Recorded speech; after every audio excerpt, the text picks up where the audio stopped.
Hello everyone, welcome to our channel Panisha for Competitive Examinations. नाम श्वेता। सो आज हम पढ़ने वाले हैं इम्पोर्टेंट वन लाइनर्स लूसन बुक के। सो आज है डे 12, यानी अभी तक हमने 11 क्लासेस कर लिया है, बहुत ही अच्छे से हमने कर लिया है, ठीक है ना।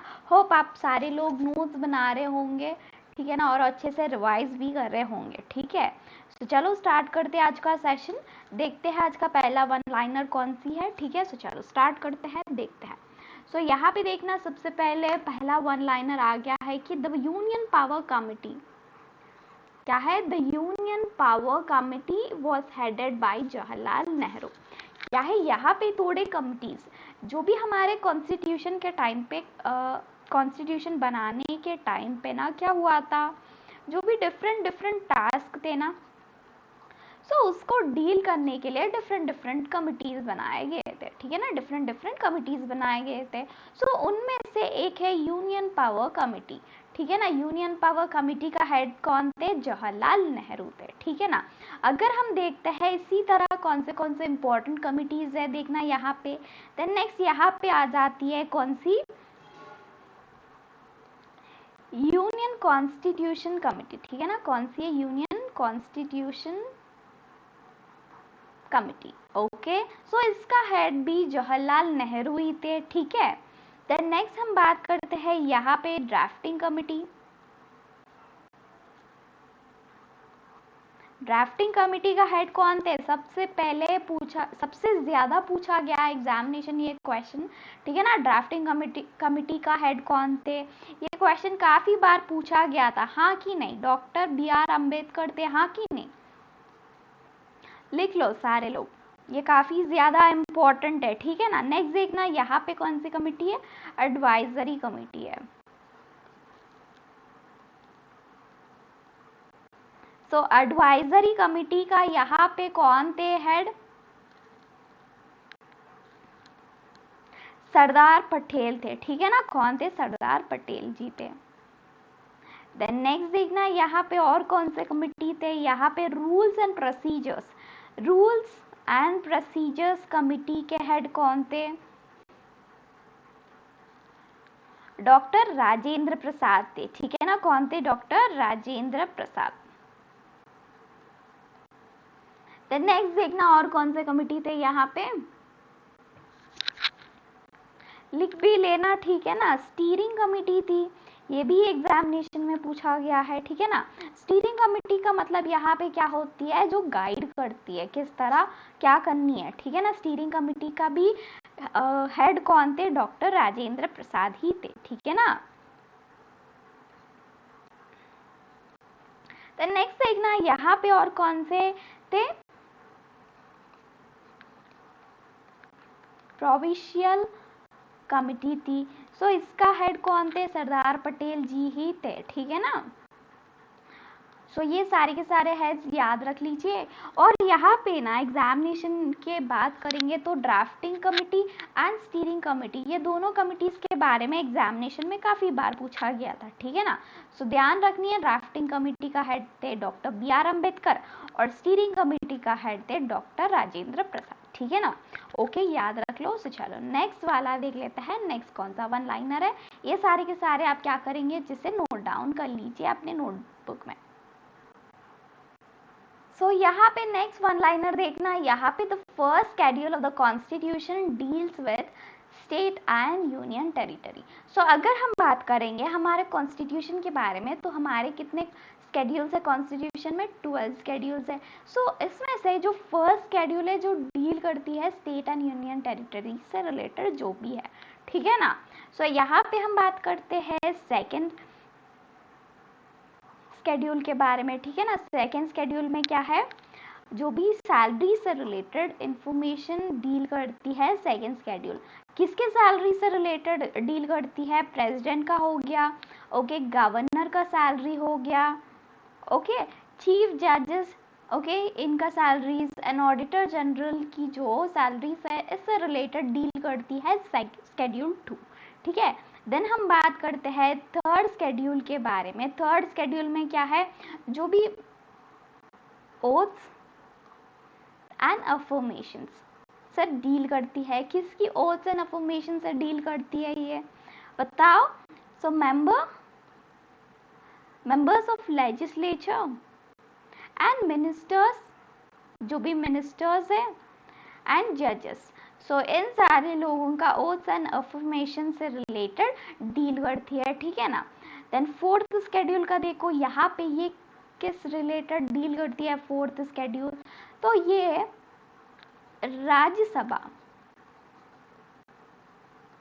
राज्यसभा की जो सीट्स है उसकी अलोकेशन से रिलेटेड डील करती है, ठीक है ना। तो यहाँ पे नेक्स्ट देखना, फिफ्थ स्केड्यूल की बात करेंगे तो फिफ्थ स्केड्यूल किससे रिलेटेड है, कौन सी चीज से डील करती है ये। सो ये एडमिनिस्टर करती है एंड कंट्रोल करती है। क्या एडमिनिस्टर एंड कंट्रोल करती है, स्केड्यूल एरियाज को एडमिनिस्टर एंड कंट्रोल करती है, और साथ ही साथ ये जो है स्केड्यूल ट्राइब्स इन दोनों चीजों को जो है एडमिनिस्टर एंड कंट्रोल करती है, ठीक है ना। Okay, fifth schedule. देन अगर हम बात करेंगे सिक्स्थ स्केड्यूल के बारे में, तो ये एडमिनिस्टर करती है जो ट्राइबल एरियाज है ना, क्या ट्राइबल एरियाज को एडमिनिस्टर करती है। सो कौन से इसके अंडर आते हैं, असम आ जाती है, ठीक है ना। असम हो गया, मेघालय हो गया, त्रिपुरा एंड मिजोरम। सो इस स्टेज में जो भी ट्राइबल एरियाज है उसको एडमिनिस्टर करती है सिक्स्थ स्केड्यूल, ठीक है ना। अगर हम सेवेंथ स्केड्यूल की बात करेंगे तो यहाँ पे बात तीनों रिलेटेड है, ठीक है ना। एक है union list, state list and concurrent list. So ये तीन लिस्ट है, सो ये डिस्ट्रीब्यूट करती है, जो सेवेंथ स्केड्यूल है जो पावर्स है ना इन तीनों में डिस्ट्रीब्यूट करती है, ठीक है ना। इस चीज से रिलेटेड करती है कि कौन सा यूनियन में आएगा, कौन सा स्टेट में आएगा एंड कौन सा दोनों में आएगा, ठीक है ना।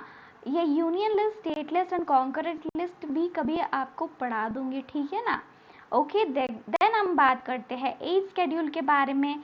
तो ये लैंग्वेजेस से डील करती है, मैं काफ़ी बार पढ़ा चुकी हूँ, ठीक है ना। लैंग्वेजेस से डील करती है एज स्केड्यूल, ठीक है। अगर हम नाइन्थ स्केड्यूल की बात करेंगे तो ये वैलिडेशन की बात करती है, कुछ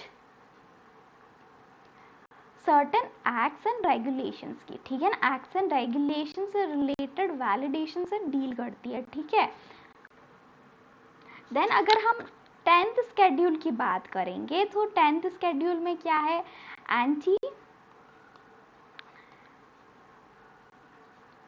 एंटी डिफेक्शन लॉ के बारे में है, ठीक है। देन हम 11th स्केड्यूल की बात करेंगे तो इसमें क्या है, पंचायत के बारे में है, ठीक है ना।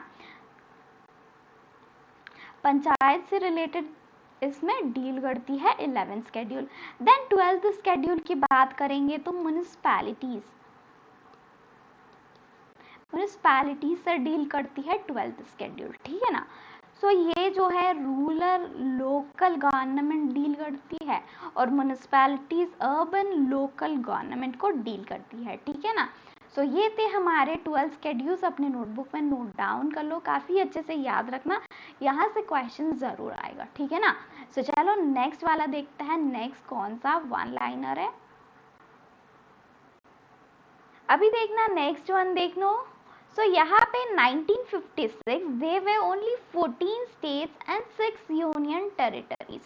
सो 1956 की बात करेंगे जब ओनली 14 स्टेट्स हुआ करते थे हमारे कंट्री में और 6 यूनियन टेरिटरीज। अगर हम आज की बात करेंगे तो हमारे कंट्री में है 28 स्टेट्स एंड 8 यूनियन टेरिटरीज, ठीक है ना। 28 स्टेट्स है एंड 8 यूनियन टेरिटरीज है, राइट, पता ही है ना आप सारे लोगों को। अगर हम थोड़े स्टेट्स के बारे में पढ़ेंगे तो यहाँ पे 1960 में क्या हुआ है, मुंबई जो है डिवाइड होके बन गया है 2 स्टेट्स, कौन से है, गुजरात और महाराष्ट्र बन गए थे, ठीक है ना। ओके, देन अगर हम बात करेंगे 1963 की बात करेंगे तो ये यहाँ पे नागालैंड की फॉर्मेशन हुआ था 1963 में, ठीक है ना। अगर हम 1966 की बात करेंगे तो यहाँ पे हरियाणा, ठीक है ना, हरियाणा का फॉर्मेशन हुआ था, ठीक है। देन हम 1970 की बात करेंगे तो यहाँ पे हिमाचल प्रदेश बन गया, ठीक है ना। ओके, इस तरह बात करते जाएंगे। तो लास्ट वाला, अगर लास्ट स्टेट की बात करेंगे, लास्ट स्टेट तो कौन सी है? लास्ट स्टेट जो बना है वो है तेलंगाना, ठीक है ना। सो तेलंगाना कब बना है? 2 जून 2014, यानी आज, राइट, टुडे, आज जो है फॉर्मेशन डे है तेलंगाना का, ठीक है ना, याद रखनी है। 2 जून 2014, यानी आज इसकी फॉर्मेशन डे है 2 जून, ठीक है ना, तेलंगाना की फॉर्मेशन डे है। ओके, देन 1986 की बात करेंगे, यहाँ पे ध्यान से देखना, 1986 की बात करेंगे तो यहाँ पे मिजोरम एंड अरुणाचल प्रदेश का फॉर्मेशन हुआ था इस साल में, ठीक है ना। ओके, 1987 की बात करना, मोस्ट इम्पॉर्टेंट वन है, वो है Goa. Goa became the state in 1987, याद रखनी है, ठीक है।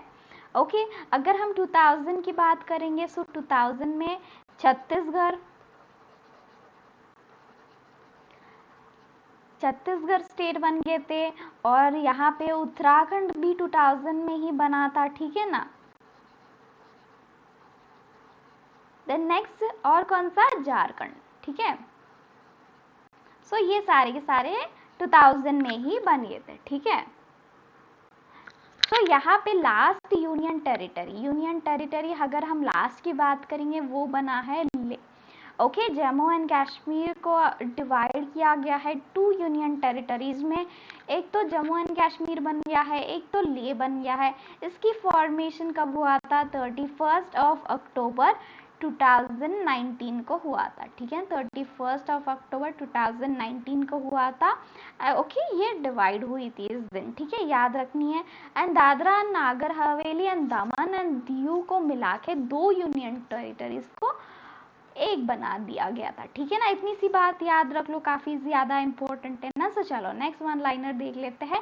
ये फॉर्मेशन डेज काफी ज्यादा इंपॉर्टेंट है क्योंकि एग्जामिनेशन में आते हैं, जरूर आते हैं, मैंने देखा है। अगर आप देखते हैं ना, उठाओ एक बार एनटीपीसी का पेपर उठाओ, उसमें काफी बार क्वेश्चन आए हैं फॉर्मेशन डेज से रिलेटेड, ठीक है, इसलिए ध्यान रखनी है, याद रखनी है, ठीक है। सो चलो नेक्स्ट वन देखते हैं। सो नेक्स्ट वाला देखो, यहाँ पे क्या है? There are 6 fundamental rights. So हमको कितने फंडामेंटल राइट्स है? 6 फंडामेंटल राइट्स है। सो कौन से है एक बार देखना, यहाँ पे ध्यान से देखनी है, काफी ज्यादा इंपॉर्टेंट है। अगर फंडामेंटल राइट्स नहीं आते ना, कुछ नहीं है, ठीक है। एग्जामिनेशन में काफी इंपॉर्टेंट है, इसके बिना एग्जामिनेशन तो होगा ही नहीं, ठीक है। सो ध्यान से सुनो। सो अगर हम पहले है यहाँ पे राइट टू इक्वालिटी, ठीक है ना, पहला राइट, फंडामेंटल राइट कौन सी है? हमारा राइट टू इक्वालिटी। सो ये आर्टिकल 14 से लेके 18 तक है, ठीक है ना, राइट टू इक्वालिटी, ठीक है। सो नेक्स्ट बात करेंगे तो नेक्स्ट वाला कौन सा है? राइट टू फ्रीडम है, कौन सी है? सो ये कौन से आर्टिकल से कौन से आर्टिकल तक है? आर्टिकल 19 से 22 तक है, ठीक है ना। ओके, अगर हम नेक्स्ट बात करेंगे तो कौन सा है? Right against exploitation.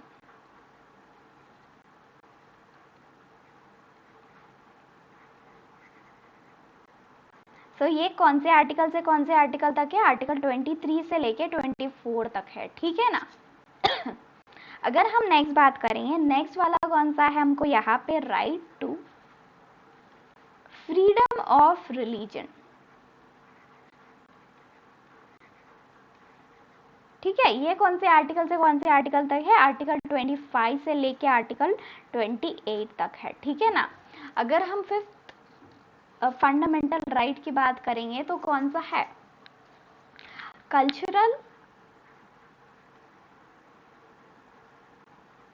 And educational right. ठीक है, ये कौन से आर्टिकल से कौन से आर्टिकल तक है? ये आर्टिकल 29 से लेके 30 तक। ठीक है, अगर हम 6th की बात करेंगे तो मोस्ट इम्पॉर्टेंट वन यहाँ पे वो क्या है? Right to constitutional remedy. Right to constitutional remedy, इसका मतलब क्या होता है? अगर ये 5 फंडामेंटल राइट की वायलेशन हुई है तो आप 6th वाला right to constitutional remedy use करके आप सुप्रीम कोर्ट जा सकते हो कि मेरा यहाँ पे फंडामेंटल राइट्स की वायलेशन हुई है। ठीक है, आर्टिकल 32 में है। डॉक्टर बी आर अम्बेडकर ने डॉक्टर बी आर अम्बेडकर ही यहाँ पे डॉक्टर बी आर अम्बेडकर ने आर्टिकल 32 को क्या कहा है? Soul of the constitution. क्या है? Soul and heart of the constitution कहा है। ठीक है ना? Okay, soul of the constitution कहा है। अगर हम बात करेंगे कॉन्स्टिट्यूशनल रेमेडीज 5 होते हैं। ठीक है ना?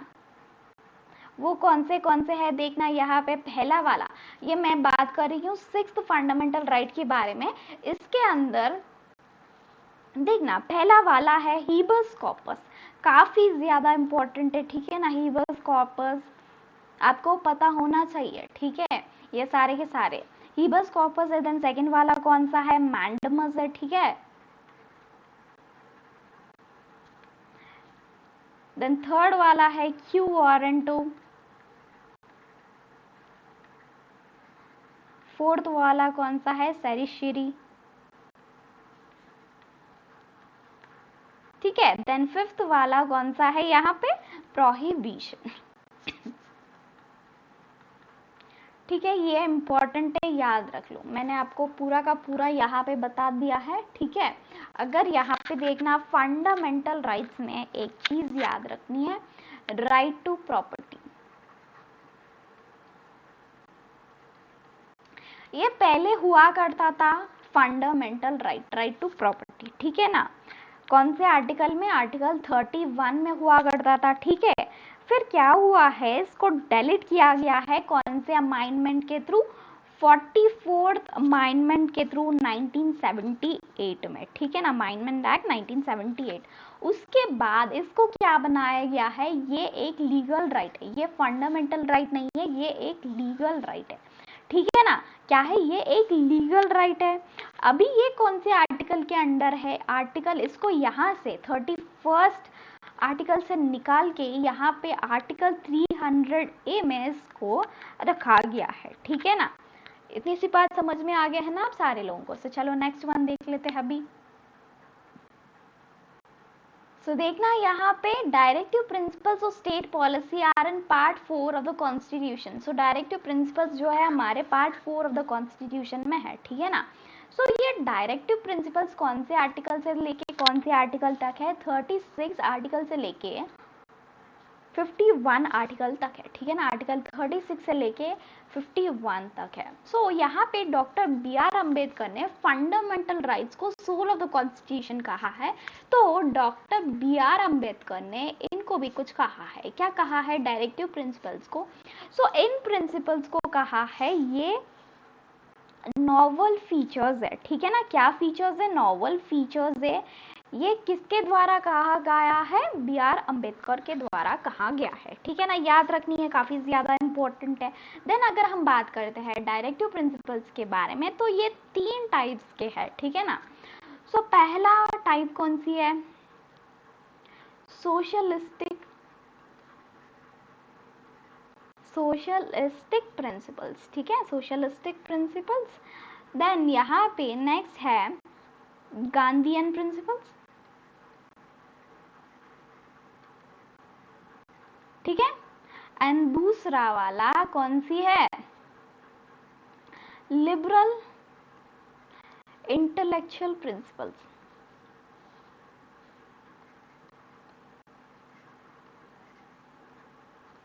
ठीक है ना? सो यहाँ पे देखना, अगर हम बात करेंगे सोशलिस्टिक प्रिंसिपल्स के बारे में, सो यहाँ पे आर्टिकल्स देखो, सोशलिस्टिक प्रिंसिपल्स के अंडर कौन से आर्टिकल्स आ रहे हैं। आर्टिकल 38 आ रही है, 39 आ रही है, ठीक है ना। और यहाँ पे 39A भी सोशलिस्टिक प्रिंसिपल्स के अंडर आती है। देन आर्टिकल 41, देन 42, ठीक है, सोशलिस्टिक प्रिंसिपल्स के अंडर आते हैं। और कौन से है, 43 एंड 43A है, और यहाँ पे 47, ठीक है ना। ये सारे आर्टिकल्स किसके अंडर आते हैं, सोशलिस्टिक प्रिंसिपल्स के अंडर आते हैं, ठीक है।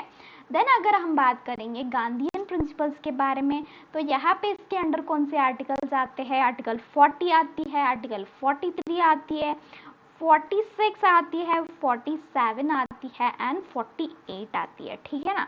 अगर हम यहाँ पे बात करते हैं लिबरल इंटेलेक्चुअल प्रिंसिपल्स, सो इसमें कौन से आर्टिकल्स आते हैं। आर्टिकल 44 आती है, आर्टिकल 45 आती है, आर्टिकल 48 आती है, ओके, अगेन द 48A आती है, यहाँ पे 49 आती है, 50 आती है and the last one not the least 50 आती है, ठीक है ना। सो यहाँ पे आर्टिकल 36 लेके 51 तक आपको डायरेक्टिव प्रिंसिपल्स याद रखनी है, ठीक है ना। काफी ज्यादा इंपॉर्टेंट है ये, ध्यान रखो, एग्जामिनेशन में ना जरूर आएगा। एक तो फंडामेंटल राइट्स हो गया है, एक डायरेक्टिव प्रिंसिपल्स और स्टेट पॉलिसी हो गया है, काफी ज्यादा इंपॉर्टेंट है। इस चीज को आप जितना जल्दी समझ जाओगे उतना अच्छा रहेगा आप लोगों के लिए, याद रख लो, ठीक है ना। ठीक है, तो चलो अगर नेक्स्ट देख लेते हैं हम दूसरा कौन सी यहाँ पे हमारा वन लाइनर है, ठीक है ना। सो नेक्स्ट वाला देखो, यहाँ पे क्या है, the 11th fundamental duty was added in the year 2002। So 11th fundamental duty को कब ऐड किया गया है, 2002 में ऐड किया गया है, ठीक है ना। अगर हम बात करते हैं फंडामेंटल ड्यूटीज के बारे में, ठीक है ना, फंडामेंटल ड्यूटीज के बारे में, सो ये कौन से पार्ट में है हमारे कॉन्स्टिट्यूशन में, पार्ट 4A में है, ठीक है ना। कौन से पार्ट में है, पार्ट 4A में है, ठीक है। अगर है इसकी बात करेंगे कब ऐड किया गया है, ये हमारे जब कॉन्स्टिट्यूशन बन गया था ना, जब ये फंडामेंटल राइट्स तब ऐड नहीं किए गए हैं, इनको ऐड किया गया था। कब ऐड किया गया है कॉन्स्टिट्यूशन में, 1976 में ऐड किया गया है फंडामेंटल ड्यूटीज को हमारे कॉन्स्टिट्यूशन में, ठीक है ना। कौन से अमेंडमेंट के थ्रू अगर इनको ऐड किया गया है, वो है 42nd amendment, constitutional amendment act के थ्रू, ठीक है, 1976 में इसको ऐड किया गया है। किसके रिकमेंडेशंस के ऊपर, किसने फंडामेंटल ड्यूटीज को यहाँ पे रिकमेंड किया है, पता है क्या आप लोगों को।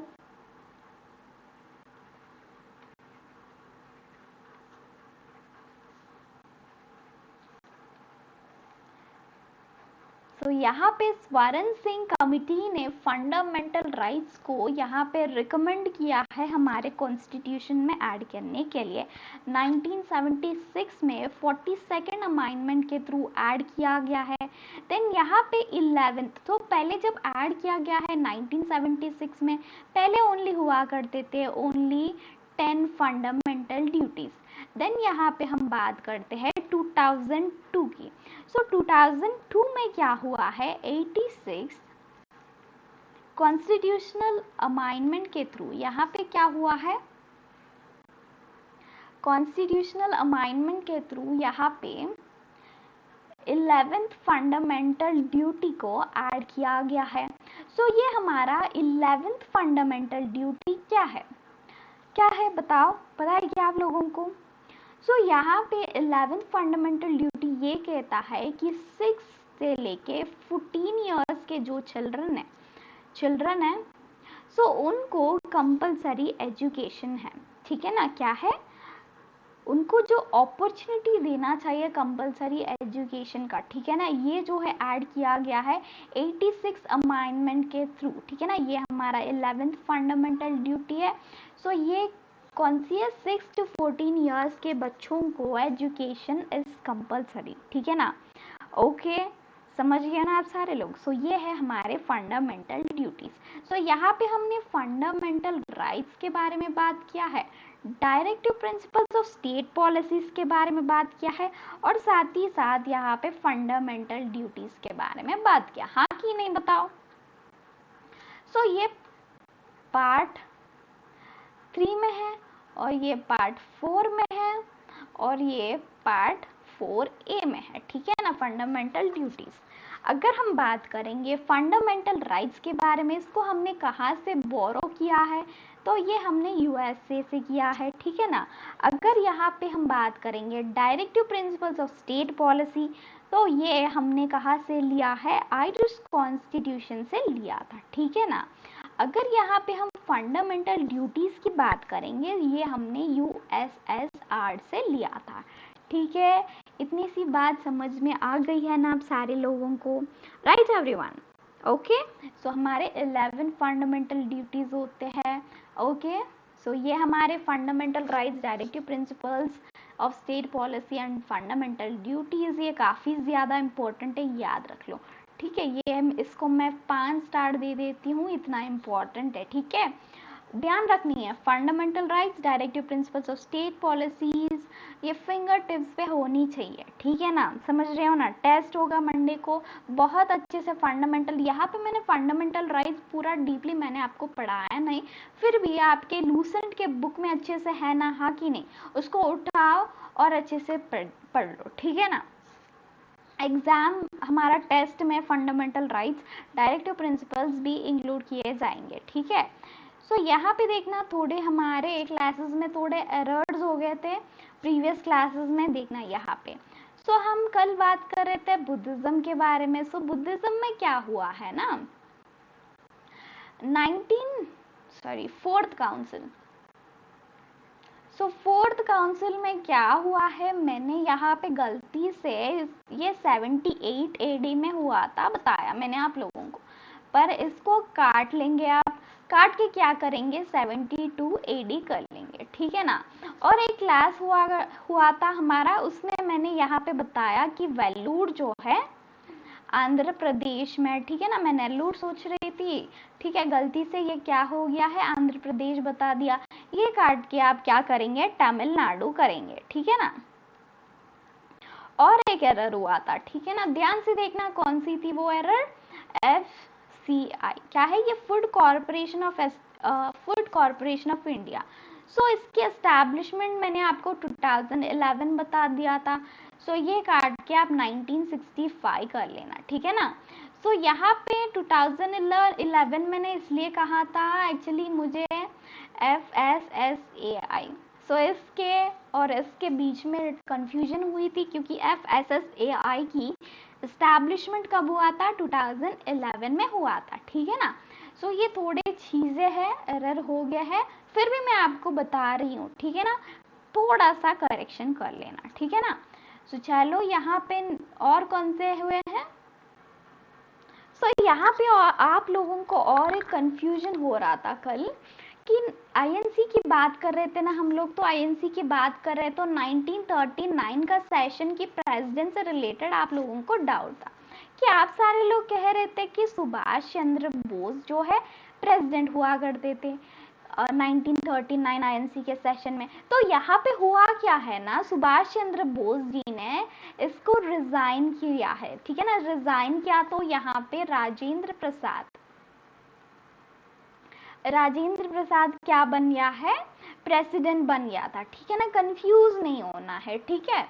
सो मैं जो पढ़ाती हूँ ना, उसको देख के ही पढ़ाती हूँ, गलत नहीं पढ़ाती हूँ, ठीक है ना। ओके, सो यहाँ पे जो गलती होती है फिर से मैं पता करके उसको आपको अच्छे से पढ़ा देती हूँ, इसलिए आप टेंशन ना लो, जो पढ़ा रही हूँ वो आप पढ़ लो। अगर आपको कुछ भी गड़बड़ लगती है, कहीं पे कुछ गलत लगती है ना, बेफिक्र होके आप कमेंट कर सकते हो, ठीक है ना, नेक्स्ट क्लास में आपको बताया जाएगा, ठीक है।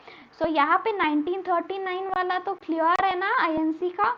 ओके, सुभाष चंद्र बोस ने यहाँ पे रिजाइन किया, तो राजेंद्र प्रसाद प्रेसिडेंट बन चुके थे 1939 का सेशन। ओके राइट, सो चलो इतना ही रखते हैं क्लास को। Thank you so much for watching this session. So यहाँ पे सेशन अच्छी लगे तो प्लीज़ जो लाइक कर देना सेशन को, अपने फ्रेंड्स के साथ शेयर कर दो। एंड अगर आपने अभी तक सब्सक्राइब नहीं किया है तो सब्सक्राइब कर लो, एंड उसके साइड में जो बेल आइकन है उसको भी क्लिक कर देना, ठीक है ना। ओके, एंड यहाँ पे हमारा स्लोगन क्या है, हमको हमेशा डेली सुबह उठ के हम क्या कहते हैं, हमारे क्लास के बच्चे क्या करते हैं, सुबह उठ के I can and I will को रिपीट करते हैं, क्योंकि आप कर सकते हो, ठीक है ना, और आप काबिलियत रखते हो करने की, ठीक है ना, जो भी कर रहे हो आप कर सकते हो। इस चीज़ को बिलीव करो सबसे पहले और करना शुरू कर दो, ठीक है ना। तो चलो, thank you so much for watching this session, मिलते हैं कल 13 सेशन में। Okay, thank you all, bye bye.